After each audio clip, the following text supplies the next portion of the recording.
What's up guys? Welcome back to another quick how-to video on VIX vehicles. So today I'm going to discuss how to create some new speaker grills. A lot of times with older cars, the plastics, after repeated sun exposure over many years, the plastic becomes extremely brittle. In my case, when I just had to remove these grills from the dashboard, they just disintegrated in my hands and cracked so easily. So we'll go over how to make some new replacement custom ones.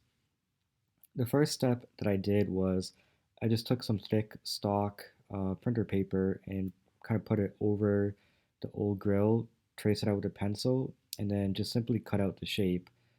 And then once you have your paper mold or template, you're gonna put that over some sheet metal. So I just bought some cheap sheet metal from Home Depot. It just cost like about $5 or $10, I believe. And then you'll use some metal snips to cut it out to the same shape as a paper. And then once that is complete, you were going to kind of just bend it back into shape, similar to what the previous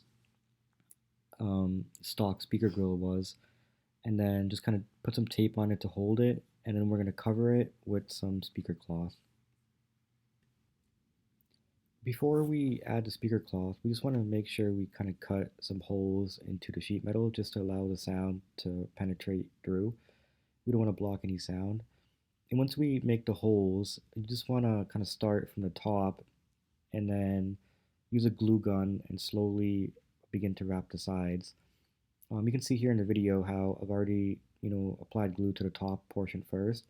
And now I'm just working my way around the sides and then just making sure it's tight and nice and form-fitting.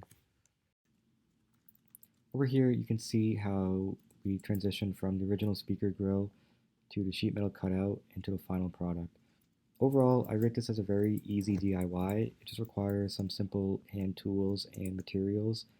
To make both of them, on the left and right rear speaker grills, took me probably no more than an hour or two. And then the whole process was very simple, from just cutting and to the gluing. And I think the overall final product was very satisfactory. It probably is the same, if not as better than the original factory grill. If you like this DIY, please like and subscribe for more content.